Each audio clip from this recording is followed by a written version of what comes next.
We have the most powerful notebooks in the world, but they have the sex, right? They have the sex. We want both. We want both, the power and the sex, right? So today we're introducing a totally new PowerBook.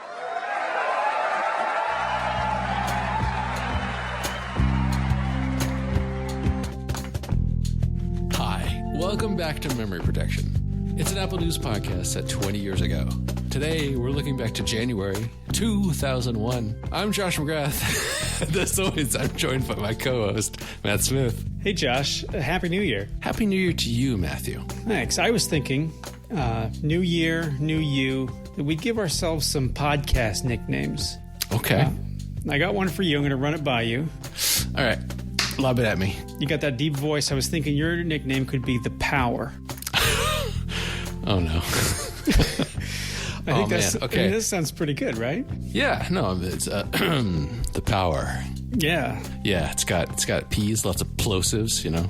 Sure. Perfect for my sibilant voice. Yeah, exactly. And, I was thinking, mine, I've kind of got a... Well, let me stop you right there. Finish your sentence. Okay. Raw sexual energy. Yes, that's exactly right. Yeah. Okay. You got it. So you're the power, I'm the sex. Oh, wow. It's together we're like a laptop, and that's how you would describe a laptop, right? Yes, powerful and very sexual. Yeah, I don't even know why I'm explaining it, because everyone knows this already. How powerful is it? Number one. Yes. How attracted to it am I? Number two. Exactly. In that order.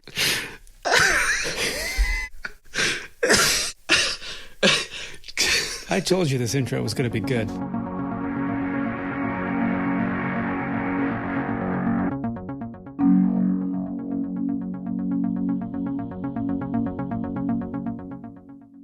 Yes, welcome back to Memory Protection, January 2001. This month we don't have any follow-up. It's follow-up with a dash. But we will go straight into Hot Cocoa, our rapid-fire segment. Item number one, iMovie, the next revolution in higher education. This is a professor who's using iMovie to make QuickTime videos of his lectures for his students. Yeah, so he'll record himself and then let the students watch it later, download it, or I don't think he's burning these things, right? No, he can't yet. He can't yet. CD burnable drives aren't out yet. So he's making... None of his drives are super. Right.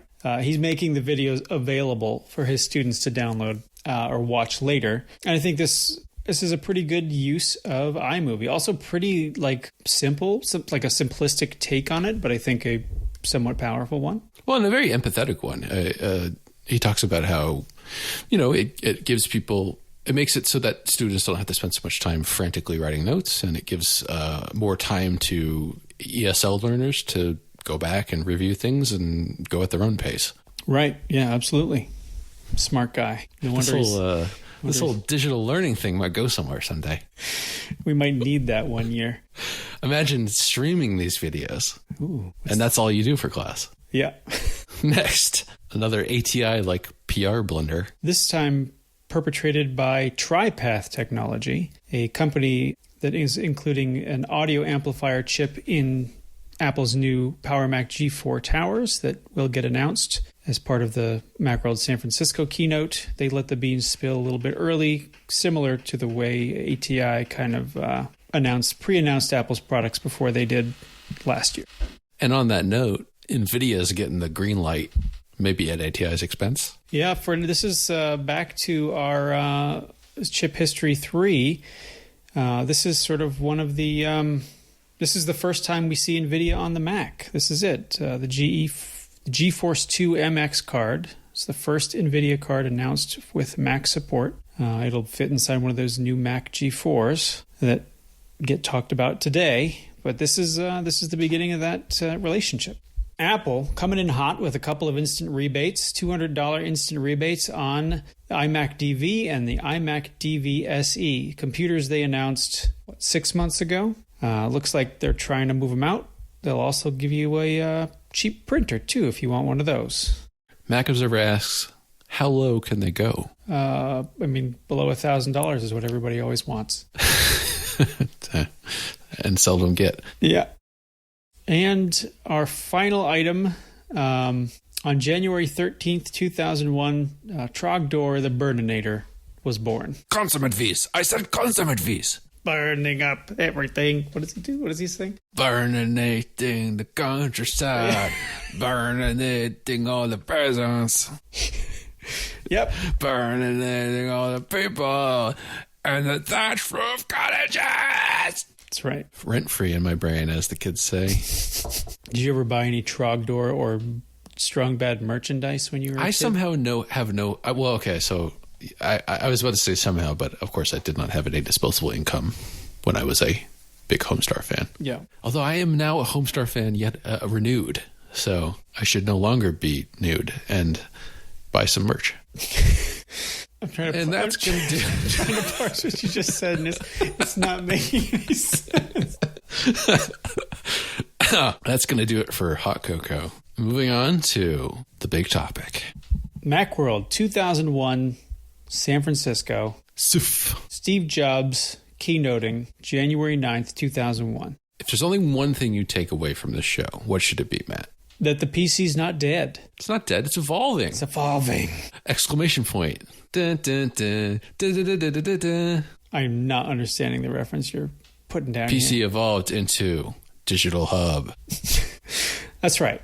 So Apple is making the case that despite declining PC sales in the last quarter, which Steve calls out, there's a reason still to love the Mac and to come back to the Mac and use a Mac and continue to buy Macs because Apple needs a reason to stay in business. Just because Walt Mossberg says PCs should all be thrown into a hole in the ground doesn't mean there isn't some life left in these boxes. That's right. So Steve makes the case. He makes the case for 2 hours. Oh my God, 2 glorious hours. Steve is just dancing around the stage, happy as a clam. Saying some real stuff in some real ways. Really putting it out there. Sometimes I wish he didn't. But yes, ultimately, like what this show is about is where are PCs going? And as you may or may not know, the direction it's going is digital lifestyle. Yeah, I guess maybe we should dip into what does that mean? What does the digital hub mean and digital lifestyle mean when Steve talks about that? Well, Matt, it all starts when you get the cyberbrain operation. And that allows you to dive into cyberspace and create your own avatar self. Are you following me? I think we watched different keynotes, Josh. Well, I was watching it through my Sony heads-up display, so... Oh, on your espresso PC? My espresso PC, yeah. Oh. No, well, okay, well, you educate me. All right, sure. So I think so. Steve, he's talking about the PC evolving, and PCs up until now have been used for work, but that's not what people want to do with computers anymore. They want to real work for real nerds. Spreadsheets and Word documents and databases and all that stuff is sort of the domain of the PC in the early 80s to through the 90s, and now MP3 players are a thing, and DVD players are a thing, and Sony Handycams are a thing. A lot of the sort of traditional, a lot of the analog media that people are used to is going digital, and Apple are positioning the Mac as a complement to that as it goes digital. Right. This is a confluence of new technologies and efficiency innovations, making certain technologies cheaper and more accessible to the public. Where you're now, you've had certain prosumer products for a while, but now you're having more and more consumer electronics products that allow you to create media, right? Right. Or enjoy media in some way. Yeah, and I think do it in a different way, right? On the go as you like it. Right. Or easily customize it, right? Like I think about, like one of the things, Steve announces 2 consumer digital hub products today. One of them is iTunes, and one of them is iDVD. And thinking about the capability of iTunes and what it proposes to replace is mixtapes. And Josh, I don't know if you've ever had the pleasure of making a mixtape, but it was like your afternoon.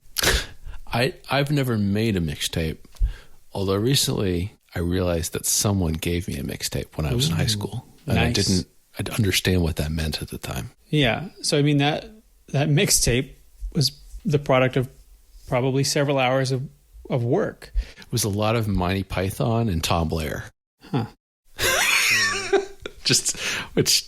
It really hit the target. Nice. Yeah. And thinking about, like, I mean, you must have gotten some sort of mix from somebody you've cared about, right? Like, I think you can, at the very least, feel the intentionality behind the thought somebody's putting into the music that they're choosing to share with you. I want to push back on that a little bit. What? Because I am the exact right age where I was too young to be making like romantic mixtapes for people who were receiving them. Mm-hmm.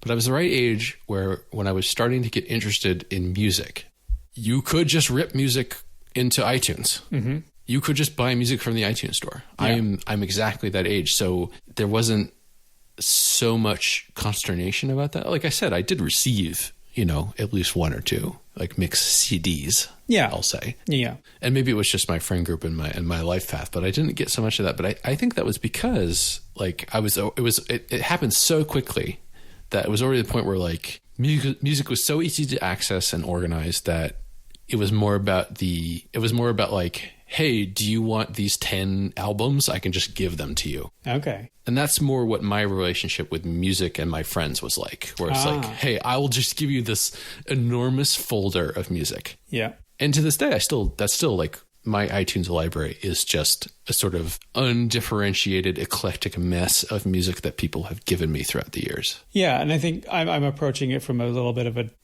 a different light. And I think, so tell me about that. So when I was in high school, I don't know how personal I want to get here, but when I started dating in high school, the way we got to know each other was to exchange mixtapes.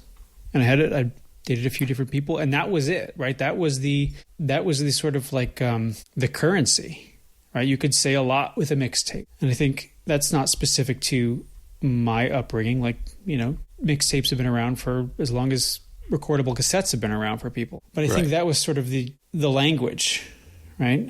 I'm interested in you. I'm also interested in music, and here's the music that I like that I think would speak to you, and here's some of, the messages in the music make sense in the context of our potential relationship, right? So I think my impression is that Steve is coming at iTunes with like you can still do that, but now, I mean, all of this is also unsaid. This is also maybe some interpretation on my end. Right? You can rip your CDs, and that's going to take a little while, but the ability for you to assemble music in the way you want to listen to it or you want to share it is now a much quicker process.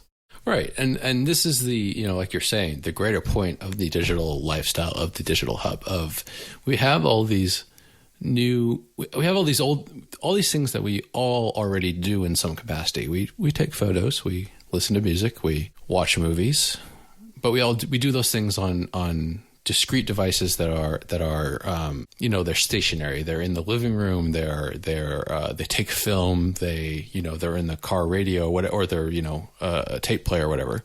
But now they're all sort of coalescing around digital standards, right? Right. And maybe this is obvious to say, but that just makes everything way easier. Sure. I think it also puts these companies like Apple in a position to say, you might not necessarily need that bespoke tape player or CD player anymore when you have. Well, it puts suddenly there's a new opportunity and need for user experience solutions to this new power, right? Yeah. Like, it's one thing to say we can do these things, but is it easy to do? Sure. I know I just said it's all easier to do. Obviously, it's easier to have a bunch of digital files than it is to have a bunch of tapes, right?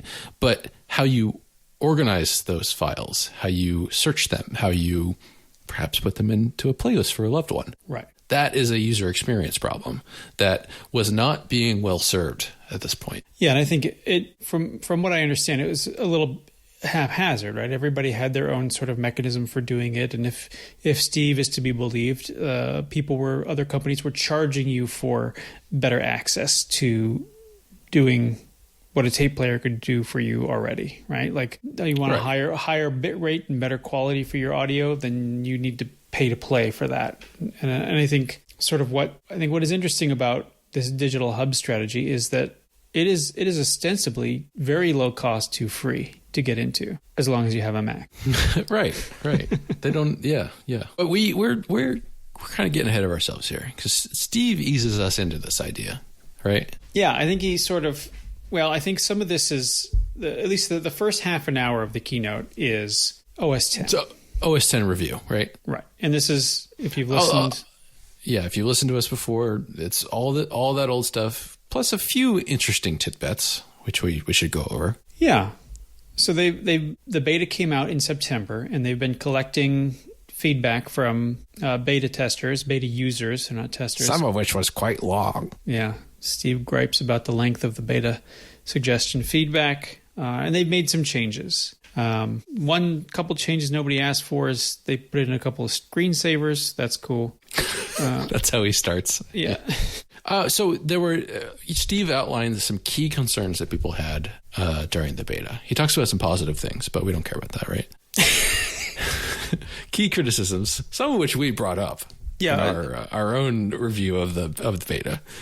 Obviously, first, the Apple menu being in the middle of the screen. So they fixed the bug, and they pushed it back to the left-hand side and turned it back into a menu again.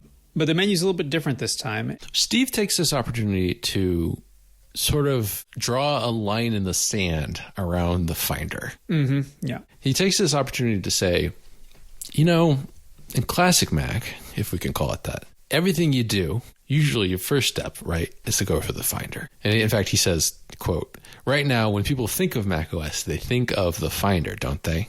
Because you have to go through the Finder to do everything. You have to go through the Finder to even sleep, as an example. Yeah. Everything's done through the Finder, and we see the Finder as just another app. Right. So Steve is setting us up here for a sort of shift in thinking about how file management happens, but also about how applications control file management. And Matt, I know you and I both keyed into this about where Steve is thinking about bringing things in the future. Yeah, this quote was really, really interesting to see, especially in 2001. We'll put the video link in the show notes if you want to check it out, and I'll probably link it to the timestamp. But Steve's comments, he says, he's talking about the rationalization behind the Finder change. He says, documents can manage their own files and present themselves in much more intuitive ways than the file system. And then, paraphrasing, we're going to be moving in that direction over time. He says there might be multiple Finders someday. Right. And I don't know that we've ever gotten... What does that sound like? Sounds like apps. Sounds like iOS, right? Right. Or it sounds like the dream of iOS in the, in the early days. In the early 2010s, I'll say. Yeah, I think that sounds right. Obviously, part of why this is interesting to me is we're now moving back to this, right? Mm-hmm. Like iOS, iPadOS in particular are, the Files app is becoming more and more of it's becoming more and more like the Finder, right? Right. It's nowhere near as, I'll say, integrated as the Finder is in macOS, even still. Right, but I think this indicates why. Maybe this is reading too much into it, but I do think this indicates why iOS is the way it is. Because Steve, I don't know, this statement says that he had sort of a grudge against the Finder or something, or it's just he didn't like it in some way. Like he obviously thought, or someone put in his head that like maybe apps should be the source of truth for file management. Right, and I think that the sort of like appeal of that is really strong. Like thinking about that in my mind, like, oh, that totally makes sense. Like if I want a document, I'll go to my Documents application and open the document. And I think the trouble Apple has always run into is what happens when these documents need to talk to one another across applications. Right. And in the early to mid days of iOS, they never solved that problem. And the solution to that problem was to give people back a file system where they could manage those a visual file system where they could manage those documents and open them wherever they needed to be open. Well, I mean, I think it's all of a piece, right? Because I mean, I always found it bizarre. I have always found those choices in iOS bizarre because I remember going back to when I first started using macOS, being totally blown away by how interoperable software was. Mm-hmm. I mean, the most basic example of that being drag and drop, right? Like, right. Wait, you're telling me I can just drag this file from the folder into the application and it knows what to do with it? Yeah. That's wild. And that was coming back to some respect. I mean, I was telling you the other day, Matt, about how I was able to copy SVG paths from Affinity Designer and through, is it Continuity or Shared Pasteboard, copy them onto my iPad into Procreate as raster graphics. Yeah. That's magic. Yeah. It just works, right? Right. That's the kind of stuff that's why we love this operating system, right? So I've always found it sort of weird how everything was so siloed on iOS, but I actually do think it has its roots. That decision has its roots in this day. Absolutely. Where it's like, it almost feels like the digital hub where it's like, yes, the software all works together. It's all vertically integrated, but we're in this perfect world where we're movie makers and we're going to be in the movie making. Right. Or we're music curators and we're going to be in the music curation program. Well, and yeah, you can drag the file over there if you want to, but like, everything's sort of clean, right? Yeah. I think what we want is like, we want a little bit of messiness, right? We want to be able to just like put things wherever we want. I mean, you and I do. You know what? Good point. That's true. I think I got two things that I want to talk about here. One is if you think about this statement in the context of what Steve shows you today, and so we're talking about iTunes, iDVD, and even iMovie, which has been out for a while. So thinking about this statement in the context of these three pieces of software, where else are you going to be managing your MP3 files if it's not iTunes? Where else are you going to be managing your home movies if it's not iMovie? And where else would you manage your DVDs if it's not going to be iDVD? Like I think that statement in the context of like what Steve is presenting, like he's putting that out there. Like you're not going to be editing your DVD menus in another program. And you're probably, I mean, you could get, Audion or go back to SoundJam. Also, everybody, SoundJam is iTunes, if you're not already aware. It sounds like that's a topic for another episode, but no,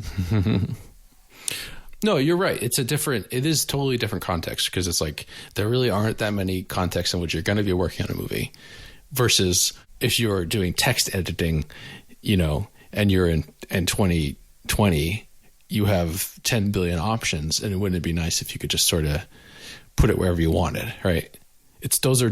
You're right to say like those are different contexts. Yeah. And I also thinking about Apple's moves over the next 5 years, right? They're going to expand this digital hub in this suite of applications into photo management and productivity, right? And all of like, if you just buy a computer and you buy iLife and iWork, this model makes sense. Like you're going to be opening your Pages document in Pages. You're probably not going to be opening a text file and having to choose whether to open it in Numbers, Pages,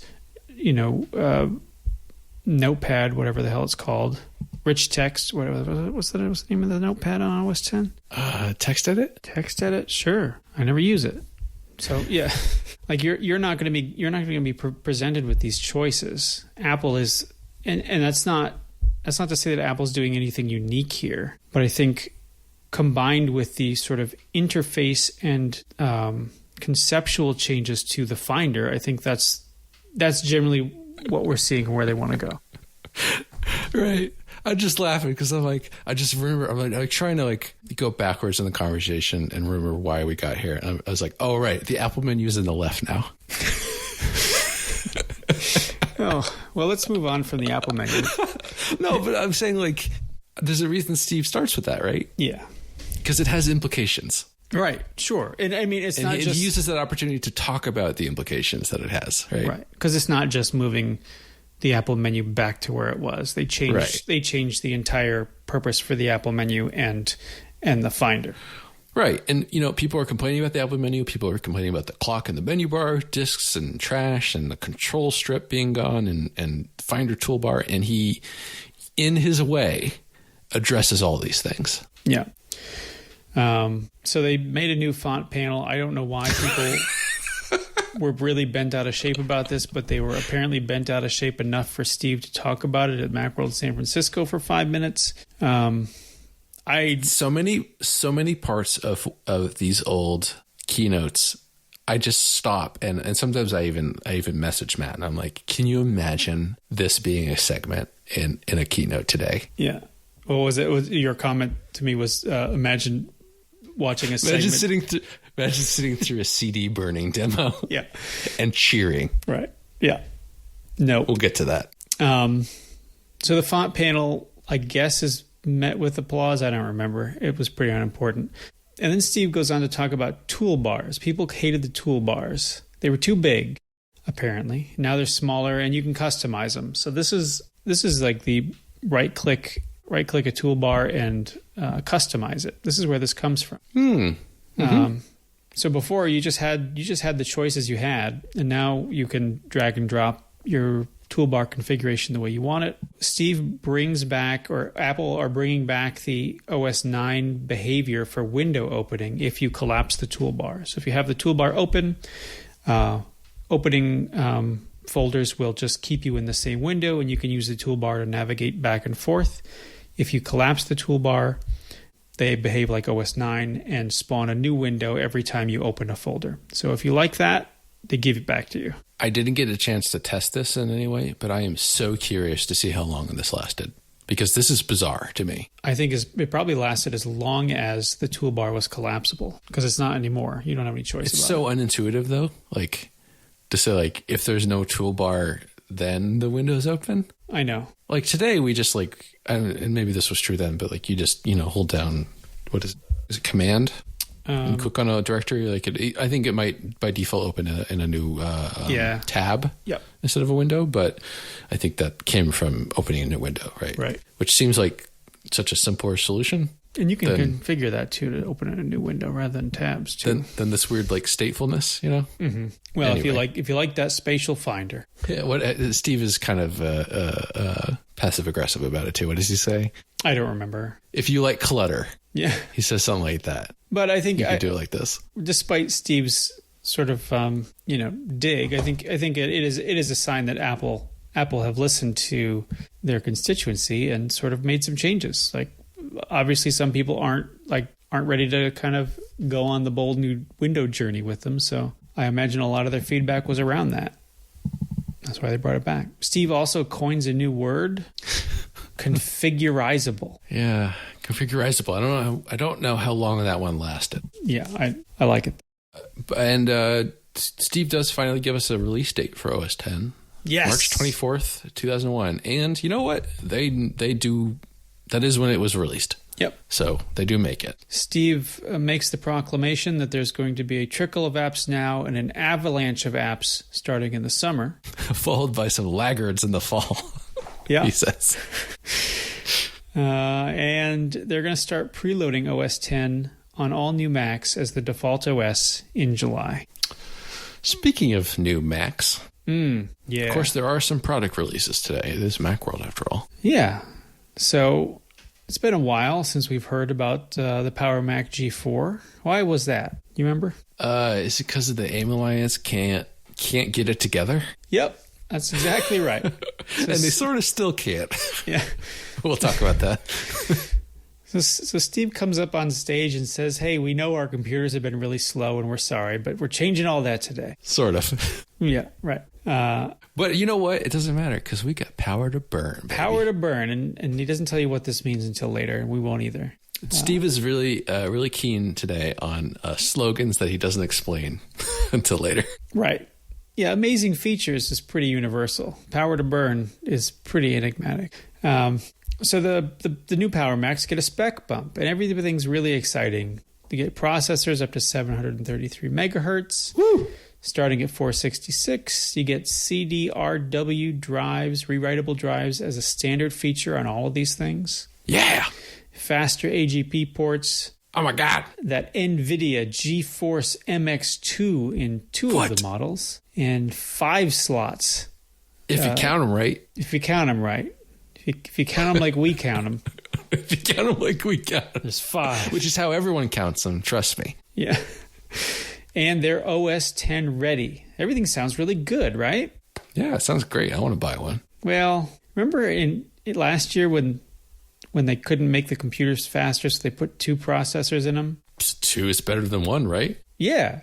Except now they're going to do that again? No, they just made them faster, but they can't make enough to put 2 in each of them. So I believe Steve's line is, if we waited till there were enough 733s to do dual processors, we would be talking to you in April instead of today. Yeah.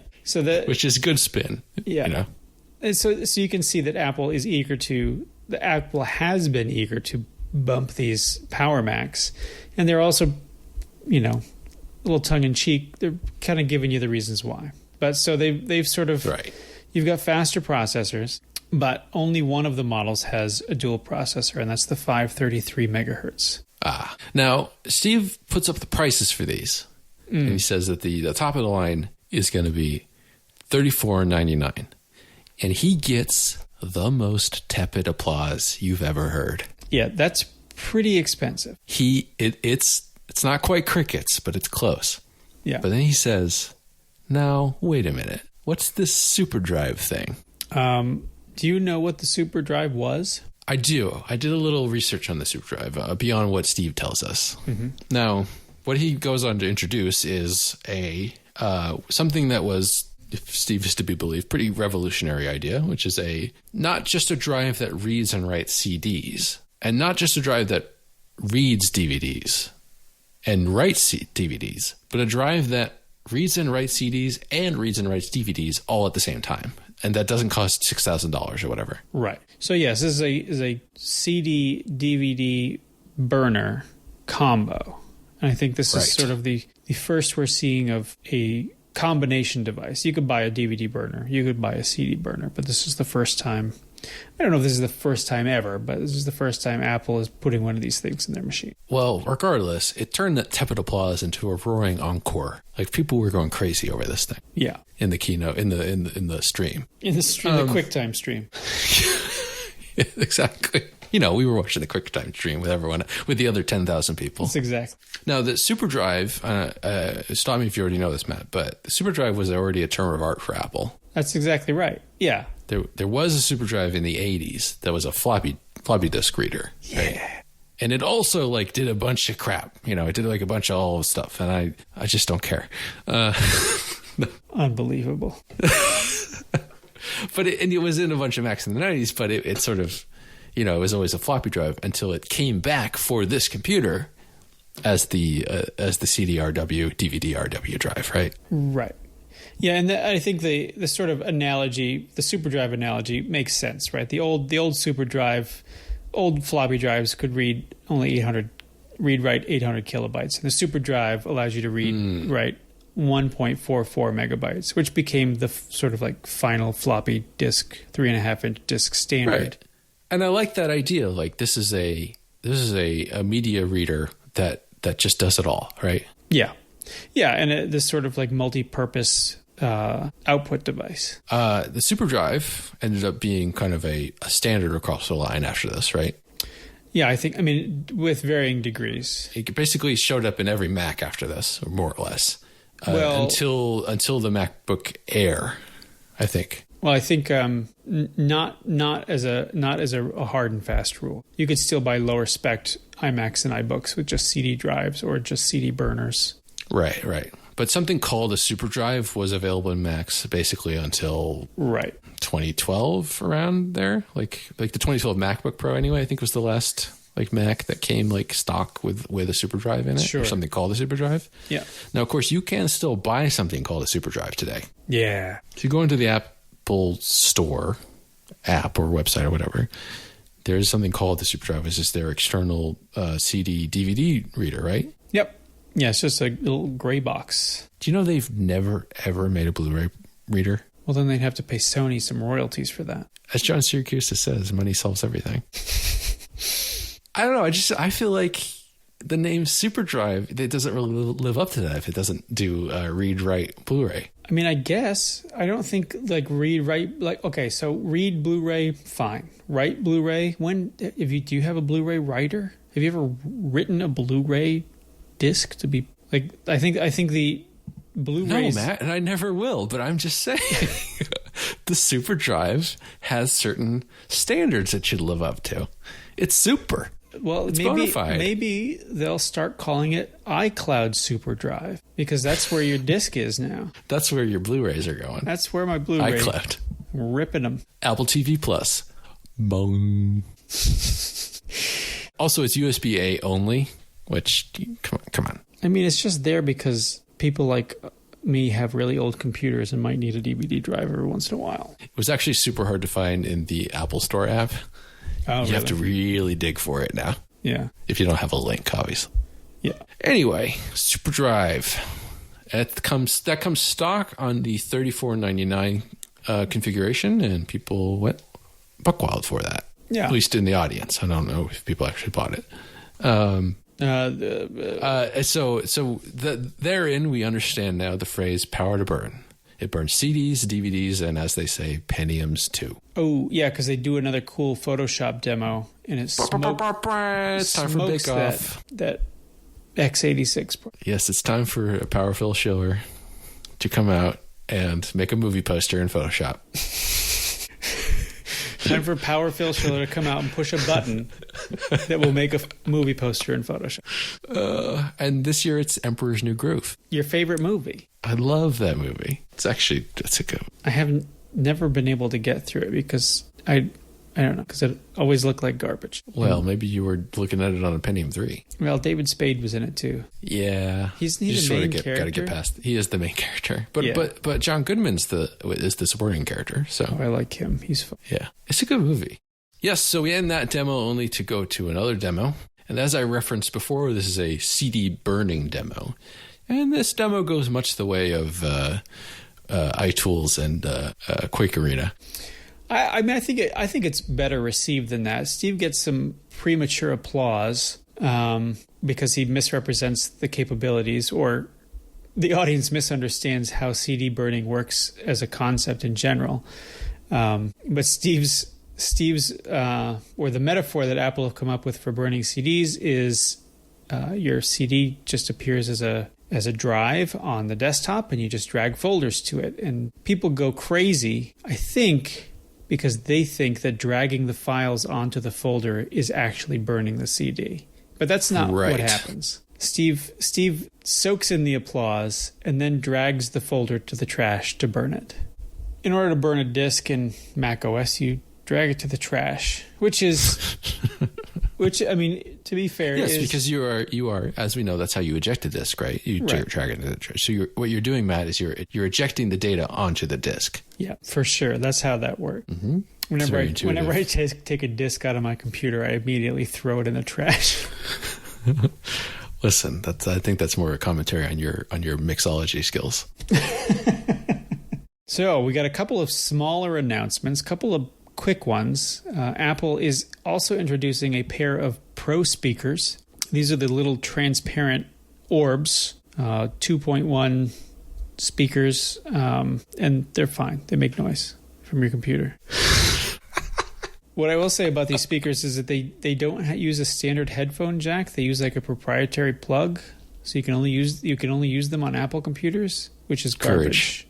Yeah, only Apple has the courage to limit its product base to only Apple customers. And speaking of proprietary connectors, Apple also announces a new 15-inch cinema display that uses ADB, the ADB connector. No, I don't know what it is. It's not ADB. Apple Display Bus, right? That's what you've said here in the note. That's maybe. I really honestly checked out during this part. Yeah, I mean, it's this tiny little display and it's $1,000. Like, nobody cares. Nobody's going to buy it.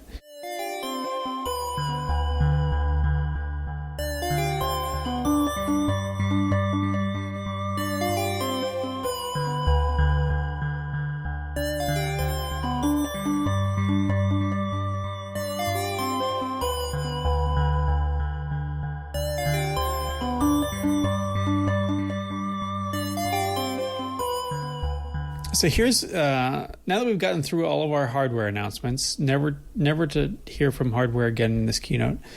Here's where we get into the digital hub strategy. And I know we've talked about this already. So let's just rip it and grip it and dive right into the iTunes thing. Let's rip it like a B-52 CD. Like a Sarah McLachlan album. Let's rip it and grip it at the Love Shack. The love getaway. Oh.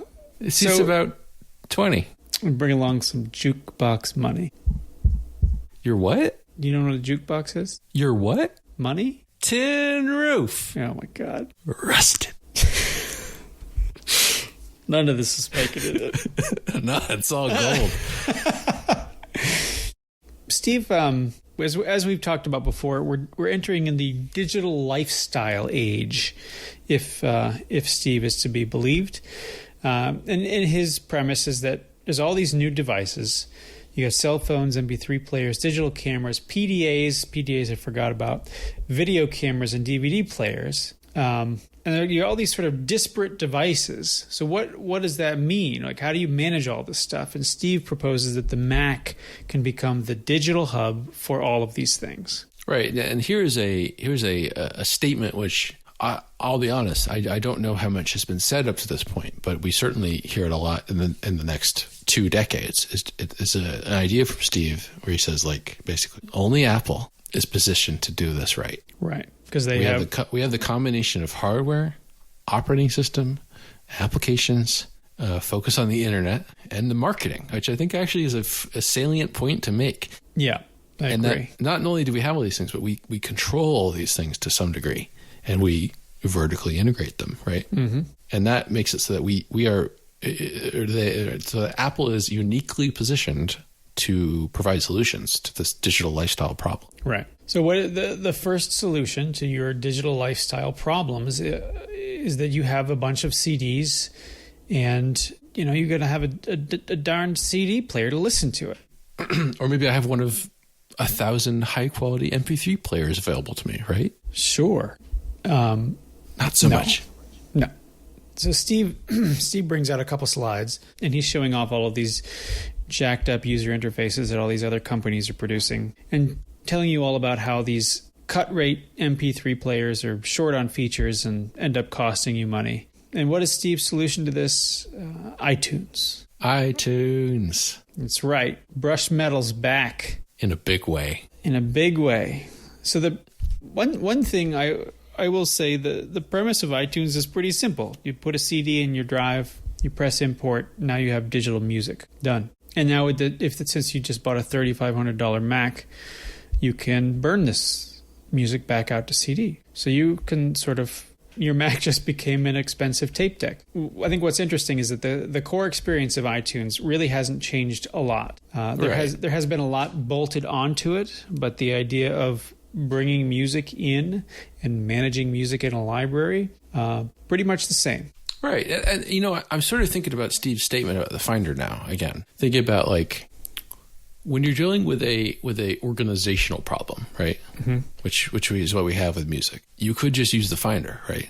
That's sort of your basic solution. Sure. Just jam everything into its appropriate folder and you're good. Maybe you click on files and then, or a bunch of files and it opens them in QuickTime Player or something, right? Yeah. You could do that. Right. Or in a more modern sense, we could think about, and we've all certainly done this, of like audio files in a folder, you just spacebar to quick look them, right? Yeah. Of course, that didn't exist at this point. You see what I'm saying? Mm-hmm. But when Steve says, like, he says documents can manage their own files, I think what he meant to say was, like, applications can do that. Yes. Like, applications can manage domain-specific files. Yeah. And iTunes is a good example of why that's useful, right? To say, like, in a way, this is just a fancy Finder window. It's got the way to organize things in a list, and it's really, at its most basic, is a list, right? Yeah. But because it is domain specific, it knows what's important to you when you're in that solution space, right? Mm-hmm. Yeah. So we can provide things that are particular to music listening, all the way from play and pause to playlists to visualizer, Or the categorization and genre and track number and that kind of thing. Yeah, I think that makes sense. Including like a very specific indexing to make search fast within this domain, right? Mm-hmm. And he shows the ability to be able to search through, what he says is thousands of songs. In your pocket. Well, not yet. So the other thing that struck me as I was sort of watching this is it just sort of made me kind of pine for the days when my music library was manageable. When I had a full sense of the music that I owned and listened to, and the scope of that was knowable. And thinking about the way I listen to music now it's very transient, and my management of my music library is almost non-existent. So I was listening to Upgrade a few weeks ago to their award show, and they brought up an app which I sent to you, and I'm forgetting the name of now. It's an iOS app that like goes through your Apple Music library and shows you what you haven't listened to in a while. Yeah. And I apologize, don't remember the name, but we'll try to link to it in the show. I'm looking it up. But when I heard about that, I was suddenly so mad that it was an iOS app and not a Mac app, because Mac is where I listen to iTunes. I don't really listen to my iTunes or my music library, if you will, on the phone. But I still do listen to it a lot. And I have this sort of syndrome where I really only listen to the albums that are at the top of the list. That's exactly how I do it.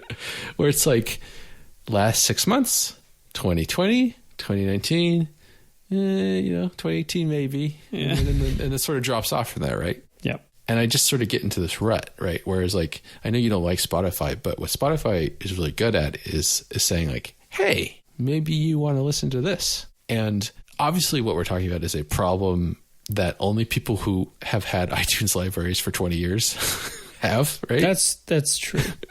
Right? Or like we do have so much music that we actually do have a problem where it's like, we're never going to, make a playlist that contains all of this in smart ways, or not even smart playlists, if you will. Yeah.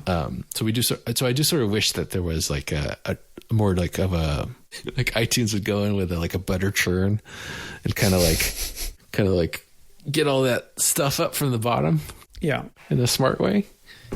Yeah. I having the same exact habit. And I think that might just be sort of like Apple's defaults at work there too. Like, and maybe stats on how people listen to music bear that out. Like you're going to listen to the music that you've just added to your library most recently. Sometimes I'll go back to that old like iTunes browser view and look at it that way. And it is sort of freeing to do that and difficult at the same time, because I no longer have my computer telling me what it is I should be doing at any given point. And it's leaving those choices back up to me. And I have, 50,000 songs as opposed to like 200. So, well, I will say, like, going back to my what I had said about like not really having a mixtape culture personally, the way I used to listen to music was on my iPod on shuffle. What's an iPod, Josh? Well, man, it's like having thousands of songs in your pocket. Oh my. But, okay, without spoiling too much, imagine you could, have your iTunes library on the go. Well, that just sounds great. And imagine that you were a kid with not that much disposable income to buy iTunes music. Yeah. By the way, you can buy music in this potential future. Oh, okay. So you just have a lot of disparate one-off tracks and albums from your parents and some from your friends. Mm-hmm. It's just this eclectic mess. So the way I would listen to music was just everything on shuffle. Huh. And I don't do that anymore. Like No. I go and I'll listen to an album from 2019 or 2017 or whatever. Sure. And maybe that's because, like I said, I've just ruined my library by adding so much crap from so many different sources that it's like maybe I need to go back to that way. I need to relearn the old ways. Yeah. Well, I'm thinking about what Apple has done to iTunes over the years. Like, it was iTunes, and then it was the iTunes Music Store. So, it's changed without getting too deep into it. Like, the nature of iTunes and what kind of stuff is stored in iTunes has changed so much. First, in the first iteration, iTunes 1.0, the only music that was in your iTunes library was music you already own, and now it's music I have owned and ripped. I have purchased from their store. I have added from Apple Music. Like, I no longer know what music is my own. I think that is a problem for people like me and potentially us. I know you kind of keep separate worlds with Spotify and iTunes, but like having amassed a library that I could curate and feel ownership over, and then have that sort of slowly disintegrate over time in the service of just like everything is your library now. What do you want to listen to? It doesn't matter. Like I think like mentally I'm still sort of stuck in the my music is my music kind of thing. Whereas like I'm very much a, my music collection, my iTunes library is almost a catalog of other people I've known. Sure. Like it certainly has my personality in it, but here, I got some good podcast content for you here.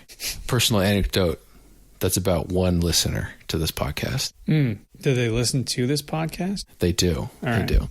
I used to work at a company with you, Matt, right? Yeah.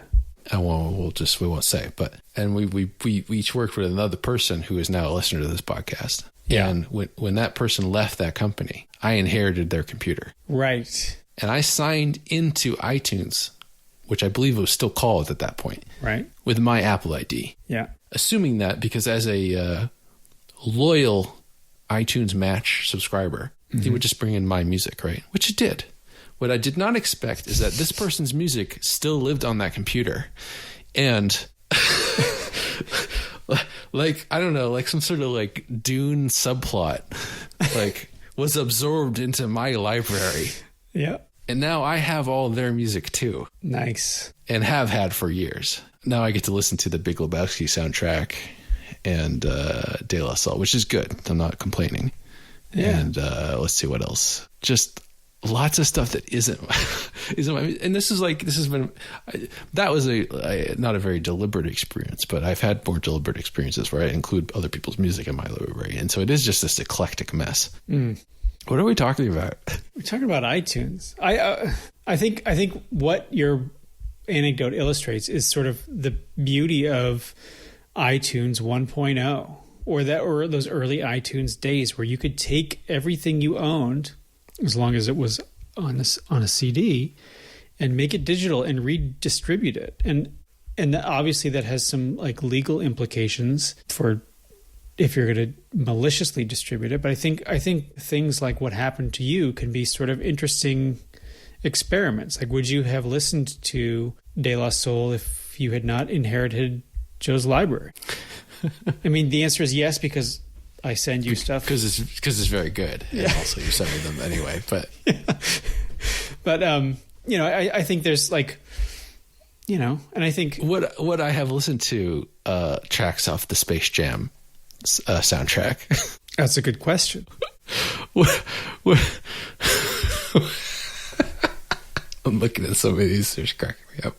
Now I'm realizing that some of them are gone. Oh no. Yeah. This is the way of things, though. Yeah, the digital rot. This is the dark side of iTunes as you go throughout space time. Is sometimes iTunes doesn't survive.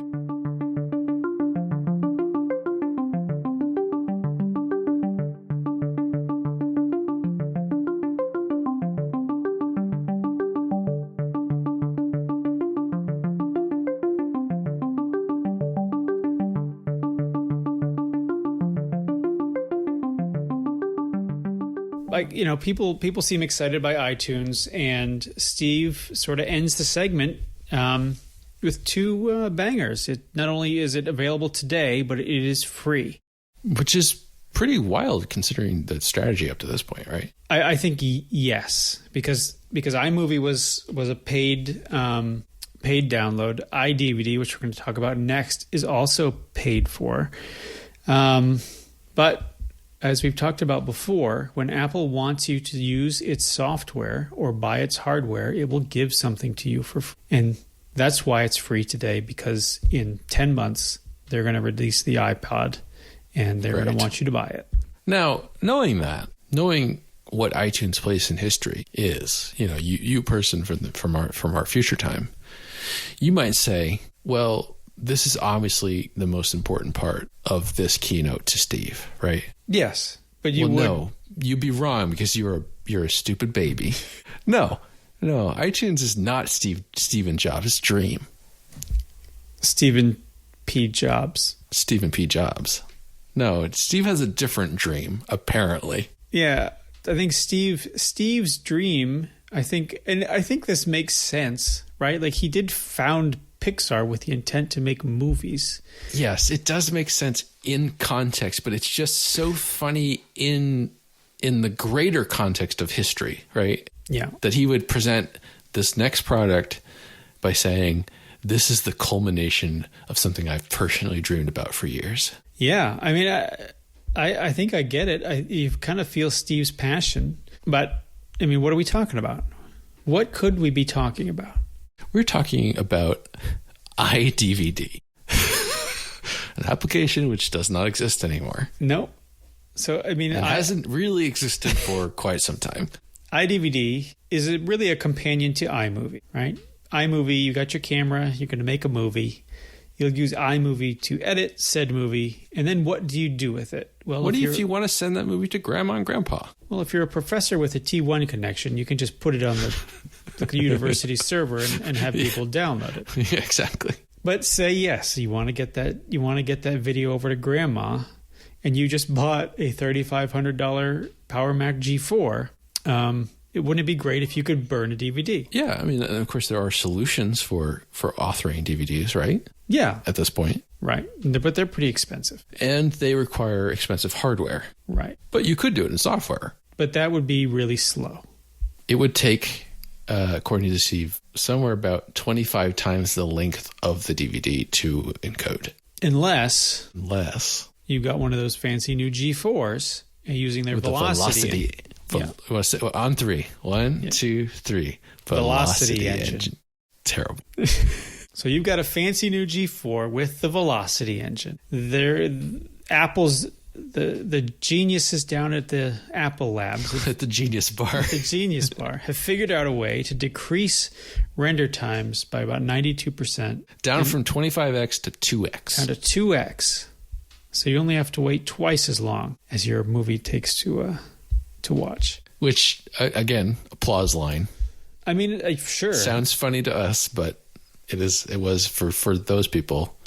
Yeah, but past people. Multiple speed disc burning was new. Like this sort of stuff, like burning a CD at 1x was sort of the way to do it for a while, right? So, I think professionals in the room sort of recognize the challenge and the solution. It was not just any kind of challenge, man. It's a real fierce challenge. Yeah, Steve hits upon the word fierce a couple times. So iDVD, it's... what does it do? What do you do with it? It's not just about encoding DVDs. No, it is about crafting the experience of using your DVD in order to watch your movies. So it gives you the power to create menus and folders. It has the ability to do slideshows.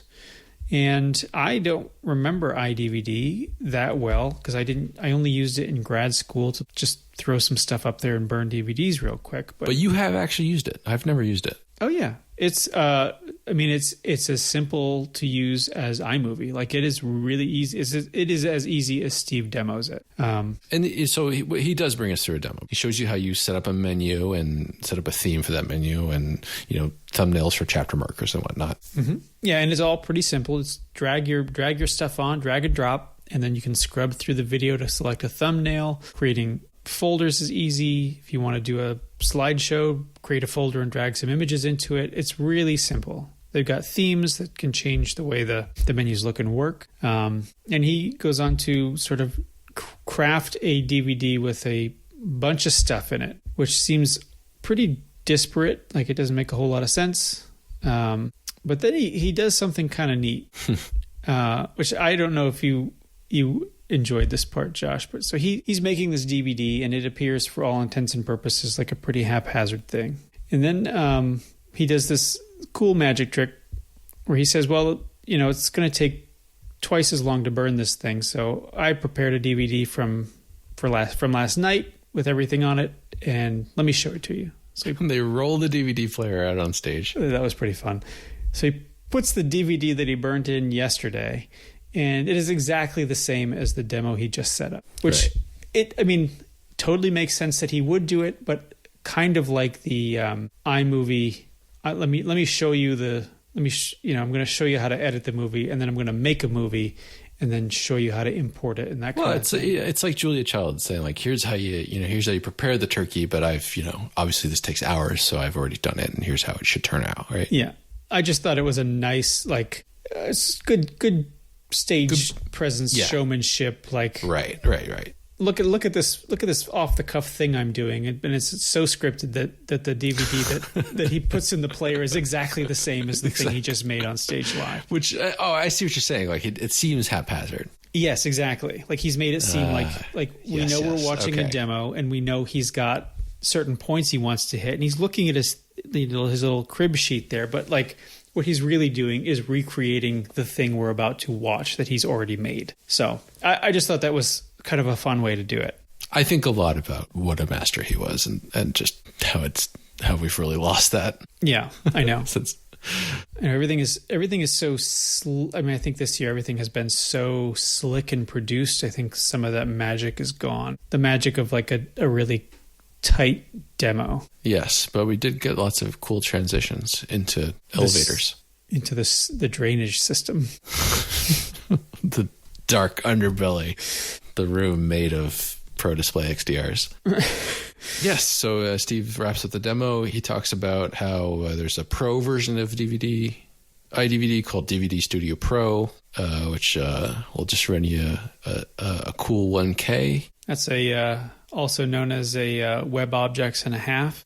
That's another company they bought and made into a piece of software. DVD Studio Pro. Yes, I don't know why I brought that up because I can't remember the name of them. Sounds like a acquisition. They didn't quite make it because they got acquisized. They don't get acquisized. It's getting late, everybody. And Steve also mentions that if you got a hankering to make a DVD, why he can sell you some. Mm-hmm. Yeah. This was the best part to me. Yeah, especially or like I go into these keynotes and I sort of generally know what I'm gonna learn, right? Mm-hmm. Because in case new listeners don't know, I'm a younger person, so I wasn't really around for this. But I know about the Power Mac and iLife products and whatnot. But I did not know that Apple sold blank DVDs at one point. Yeah. And did you know, Matt, that you can still purchase these things on eBay? Unused. Wow. Mint in box. I wonder if my iBook has a DVD burner in it. I was also wondering about this. I think we might have some demo time of our own in our future. Now this is pod racing.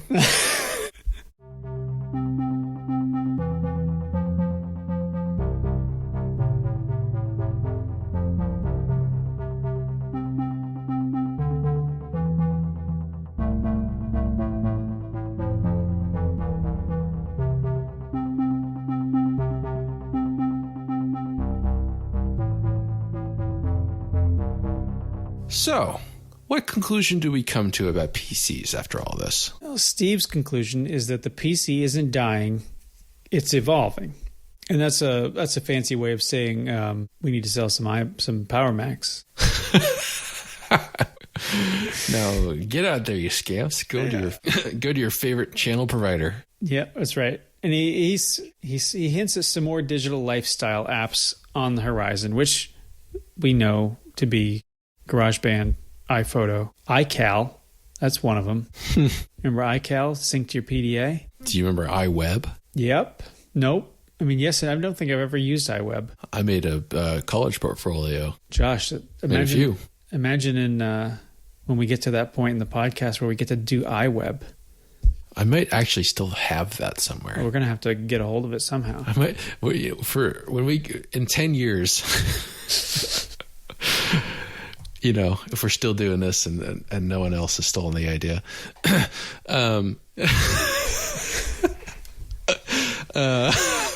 I will have to try to revive my 2008 MVP. Oh, yeah.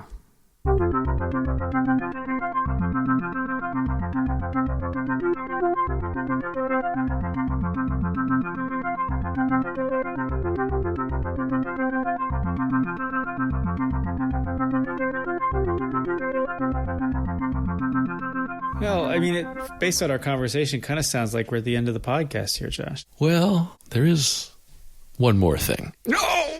He got us again. Oh, Steve. Every time. And he does a... Oh, boy. Here we go. So Steve proclaims that they have the power, which, I mean, based on his earlier comments in this keynote... Maybe they don't. Maybe they don't. But... Depending on how you count the slots, they do.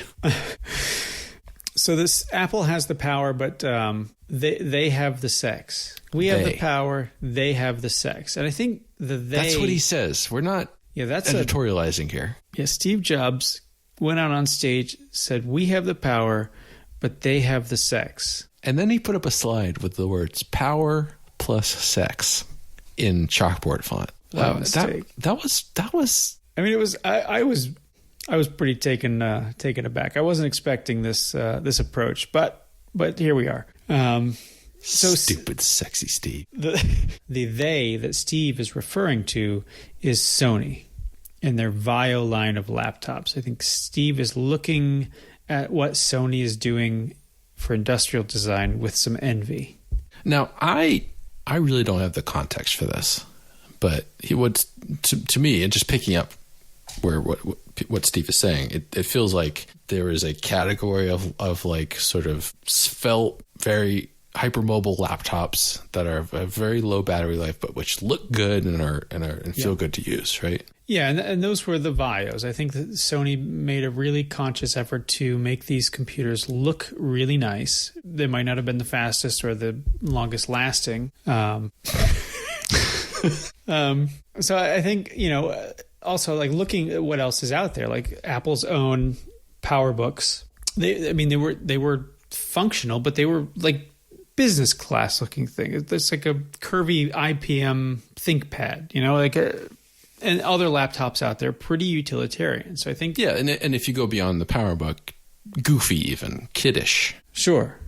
He unveils pulls off a sexy silk blanket it's lying underneath, and we're left to wonder, what is this attractive, svelte, 1-inch thick dream we're looking... Mega wide.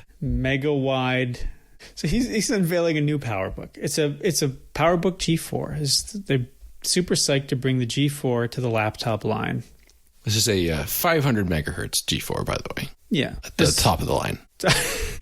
I mean, this PowerBook G4 was faster than my G4. Sorry, I don't mean to sandbag it. It's just to differentiate it from the G4 we just talked about with the Power Mac, which goes up to 733. Sure. This isn't, but this also isn't the lowest. This is a notebook. It's expected, you expect a little bit less, right? Yeah, but it's also not the lowest end G4 speed they have. The 433 is the lowest end, I think, or 466. It's pretty low.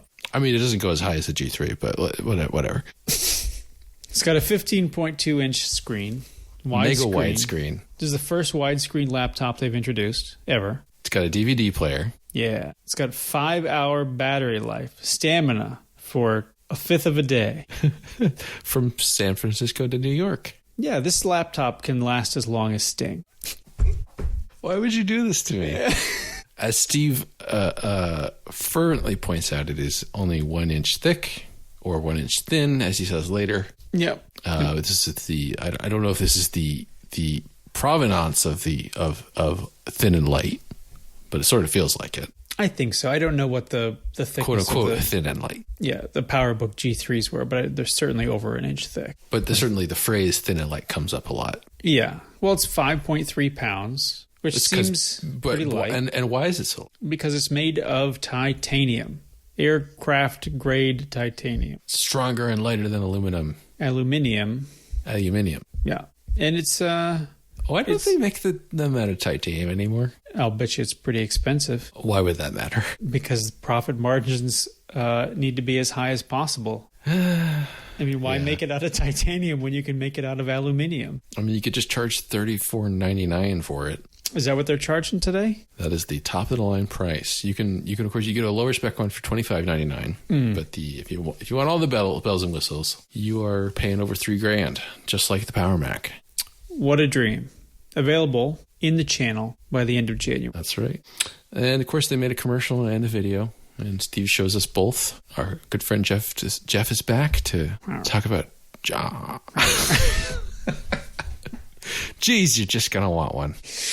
It's a nice commercial. It's simple. Yeah, I did actually really enjoy that commercial, and I think what was fun about the commercial. I've got some thoughts about the whole thing. This PowerBook sort of turns the entire keynote.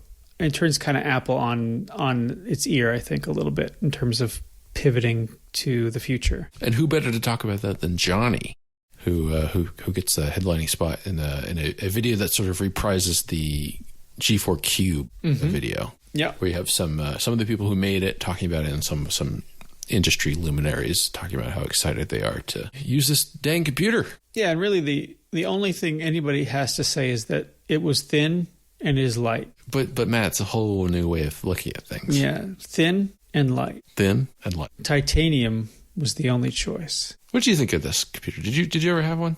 No, actually, I didn't. And I had actually, I had won one on an eBay auction this spring because I knew that this was coming up. And when I got, really? Yeah, But it was in immaculate condition, and I got it with another laptop that was broken, I think. It was really inexpensive, and I got a message from them that said, hey, I went to ship this, and I dented it. Here's a picture of it. Do you still want it? And it was like fucked up. And I said, nope, just give me my money back. Oh, heartbreaking. I was so disappointed because I was really psyched to acquire one for the show and talk about it. But I've used with them. I mean, I think I went to the stores and I checked it out, and I think I might have had a friend or two that had them, and they were really nice. Well, and in a way, if you've used a MacBook Pro, you have used one of these, I think, right? Was that fair to say? Mm-hmm. Because this is the beginning of a new design language that has a through line, through the MacBook Pro of 2008 and of the unibody and to this day, right? To some extent. The MacBook Pro that I'm recording this on looks strikingly similar to that Titanium PowerBook G4. You can see the lineage. It is thinner and lighter for sure because it's a 20-year-old difference. But yeah, I mean, the design language is the design language for today's Mac laptop. So it's sort of set in stone here. The blueprint is the Titanium PowerBook.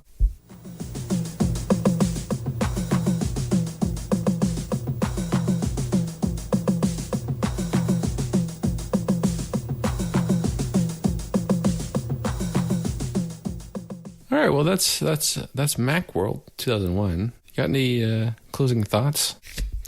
Yeah, I think we kind of did a lot of jokey jokes, but I think this is a pretty big moment for Apple. I think, what we're seeing is sort of the PC industry theoretically in decline, and Apple trying to sort of claw its way back into not relevance, but sort of reframing what the computer is for. I think similar to what Apple did in 1998 with the iMac, making computers attractive and desirable to a large population and getting them on the internet. Apple is sort of iterating on that idea and saying, hey, now that you have one of these things, it can be this hub for all of this digital stuff that is going to be coming your way in the next few years, if not already. Right.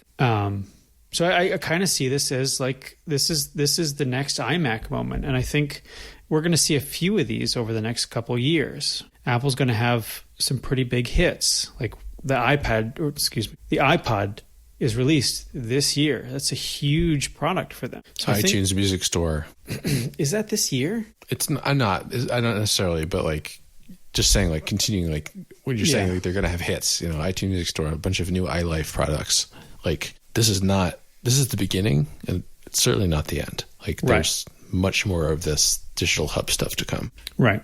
So I think the new sort of pro laptop with this new industrial design that sets the tone for all of their industrial design for the next 20 years.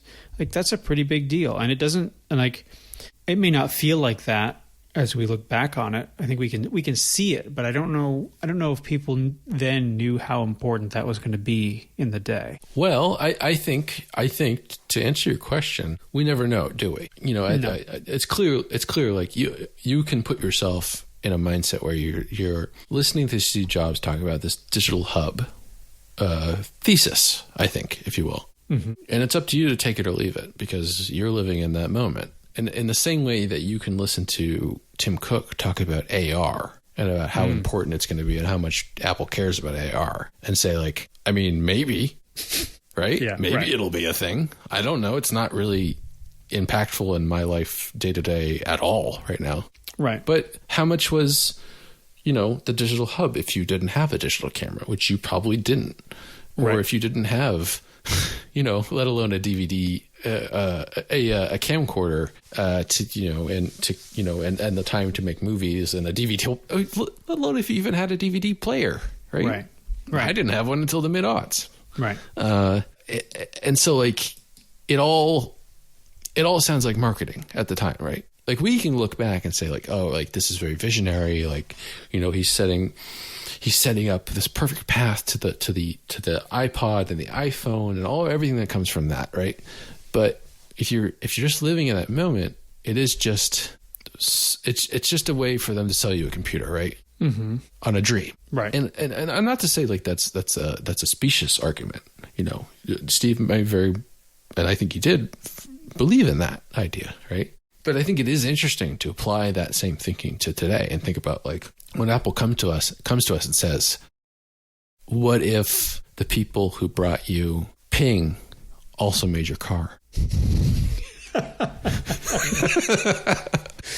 Oh my God. No, but really, like to say like what will AR mean to me? Like, is this an inflection point, or is this just marketing? Sure. And I think it always hangs in the balance, right? Yeah. And it depends on a lot of external events and confluence of things and popular opinion. But I think it is interesting to consider what that would have meant to people at the time and what that could mean for us now. I mean, I think the other thing to consider is, I think Steve hit the power and sex argument pretty hard. Like, and I think he was serious about it. Like he wanted, like, I think this was sort of a moment. Like I talk about this sort of keynote as being an iMac moment, right? Like the iMac was for consumers. It was not for pros. This PowerBook is the iMac equivalent of a pro machine. Like this is like we designed you something so visually desirable that as a pro level Apple user, you're going to want this. Right. It's that era's version of Space Gray, right? Yeah, exactly. And it's so distinct from what any other thing Apple was doing. It was distinct from what largely every other laptop manufacturer was doing. I think it really, really kind of, I think seeing how it's played out over the last 20 years, I think they knew they had a hit on their hands. It almost makes me kind of sad that all Apple products have to be kind of svelte and austere now, kind of serious. Yeah. And that they don't have just like separate side of the quadrant, which is all goofy products. Yeah. Well, I mean, yeah. Well, what are you going to say? Like, well, I mean, once they sort of started taking the iMac down that road, I think that was it, right? Like, right. I think the last time they did anything like that was like the iPhone 5C. Sure. Right? Where it's like, we're going to do all these fun colors and we're going to have these cases with holes in them and it's going to be made of plastic and like, yeah, we're just going to have some fun with it. And they didn't really, I guess they didn't like that, or it didn't do well for them.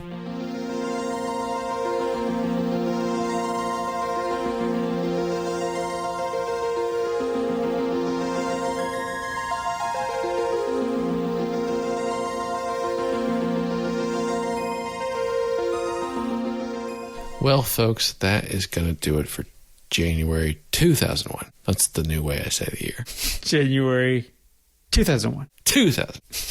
If you want to get in touch with us, you can do that on Twitter using the handle @MemProShow.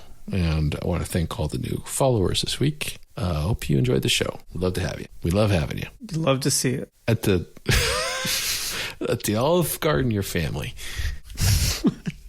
Free unlimited breads.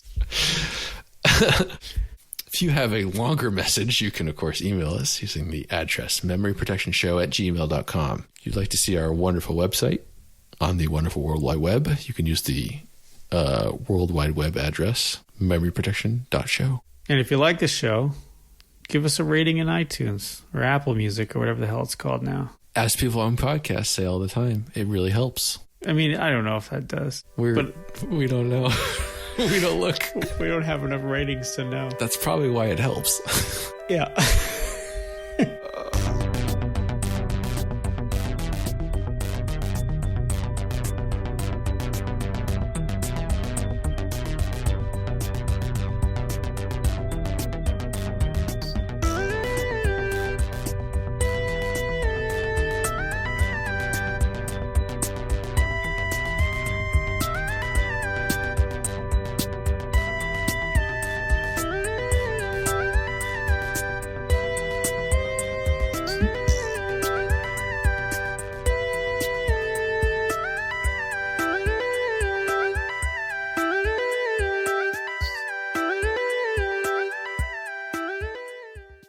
It's getting late. It's getting pretty late, yeah. Do you want to just skip recommendations? Yeah, sure.